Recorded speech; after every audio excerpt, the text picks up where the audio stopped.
शेतकरी बांधवांसाठी आजची सर्वात मोठी आणि आनंदाची बातमी. पेरणीपूर्वी राज्यातील हजारो शेतकऱ्यांच्या खात्यात पीक विम्याची रक्कम जमा होणार आहे. राज्यातील तब्बल 22 जिल्ह्यांसाठी पीक विमा मंजूर करण्यात आला असून या निधीमुळे शेतकऱ्यांना खरीप पेरणीसाठी मोठा दिलासा मिळणार आहे. कोणते आहेत हे 22 जिल्हे आपण बघूयात. किती रुपये मिळणार आहे, कोणत्या पिकांना लाभ याचा होणार आहे आणि पैसे खात्यामध्ये कधी येणार आहेत, ही सर्व महत्त्वाची माहिती आजच्या व्हिडिओच्या माध्यमातून आपण जाणून घेणार आहोत. म्हणून हा व्हिडिओ शेवटपर्यंत नक्की बघा. गेल्या हंगामात अवकाळी पाऊस, अतिवृष्टी, दुष्काळ आणि नैसर्गिक संकटांमुळे अनेक शेतकऱ्यांचे मोठे नुकसान झाले होते. त्यामुळे शेतकरी आर्थिक अडचणीत सापडला होता. आता खरीप हंगाम अगदी जवळ आलेला आहे. तसेच सरकारने मोठा निर्णय सुद्धा घेतला आहे. पेरणीपूर्वीच शेतकऱ्यांना पीक विम्याची रक्कम देण्याचा निर्णय घेण्यात आलेला आहे.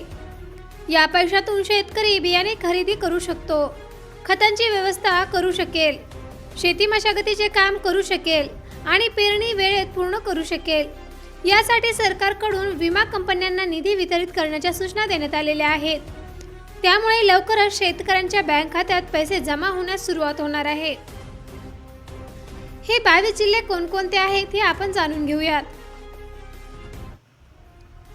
पुणे, सातारा, सांगली, सोलापूर, कोल्हापूर, अहमदनगर, नाशिक, जळगाव, धुळे, नंदुरबार, औरंगाबाद, जालना, बीड, परभणी, हिंगोली, नांदेड, लातूर, उस्मानाबाद, बुलढाणा, अकोला, अमरावती आणि यवतमाळ या जिल्ह्यातील पात्र शेतकऱ्यांना टप्प्याटप्प्याने पीक विम्याची रक्कम दिली जाणार आहे.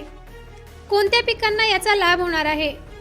या योजनेअंतर्गत अनेक पिकांचा समावेश करण्यात आलेला आहे. त्यामध्ये सोयाबीन, कापूस, मका, बाजरी, तूर, कांदा, गहू, हरभरा असे खरीप पिकांचा यामध्ये समावेश करण्यात आलेला आहे. ज्या शेतकऱ्यांनी पीक विमा भरला होता आणि नैसर्गिक आपत्तीमुळे नुकसान झाले होते, अशा शेतकऱ्यांना या योजनेचा लाभ मिळणार आहे. तर किती पैसे मिळणार आहे हे आपण बघूयात. पीक आणि नुकसानीनुसार रक्कम वेगवेगळी असू शकते. काही शेतकऱ्यांना 8,000 रुपये, काही शेतकऱ्यांना 10,000 रुपये, काही शेतकऱ्यांना 12,000 रुपये, तर काही शेतकऱ्यांना ही रक्कम 25,000 रुपये सुद्धा मिळू शकते. एवढेच नव्हे तर काही ठिकाणी 40,000 रुपयांपर्यंत मदत मिळण्याची शक्यता आहे. ही रक्कम थेट बँक खात्यात डीबीटीद्वारे जमा होणार आहे.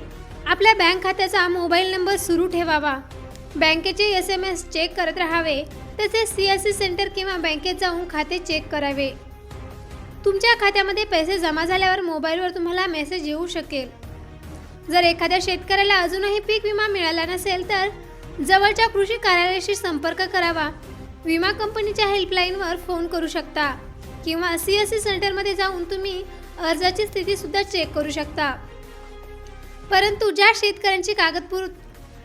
ज्या शेतकऱ्यांनी हा पीक विमा भरलेला आहे त्या शेतकऱ्यांना या योजनेचा लाभ मिळणार आहे.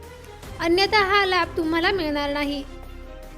तर पेरणीपूर्वी पीक विमा मिळणार असल्यामुळे शेतकऱ्यांना मोठा आर्थिक दिलासा मिळणार आहे. यामुळे खरीप हंगामाची तयारी अधिक चांगल्या प्रकारे शेतकऱ्यांना करता येणार आहे.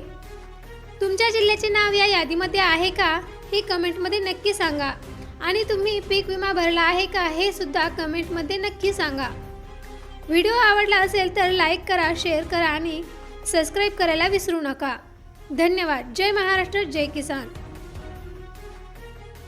पीक विम्याबरोबरच हवामान खात्याकडूनही शेतकऱ्यांसाठी महत्त्वाची माहिती समोर आली आहे. यावर्षी मान्सून वेळेत दाखल होण्याची शक्यता हवामान विभागाने व्यक्त केली आहे. त्यामुळे शेतकरी पेरणीच्या तयारीला लागले आहेत. राज्यामध्ये अनेक ठिकाणी प्री मान्सून पावसाची सुरुवात झालेली आहे. काही भागामध्ये हलक्या ते मध्यम सरी कोसळत आहे, तर यामुळे शेतकऱ्यांमध्ये आनंदाचे वातावरण निर्माण झाले आहे. मात्र कृषी तंत्रज्ञानाने शेतकऱ्यांना एक महत्त्वाचा सल्ला दिला आहे. तो म्हणजे फक्त पहिला पाऊस पडला म्हणून लगेच पेरणी करू नका. जमिनीमध्ये पुरेशी ओल निर्माण झाल्यानंतरच पेरणी करा. कारण सुरुवातीच्या पावसानंतर जर मोठा खंड पडला तर उगवलेले पीक धोक्यात येऊ शकते.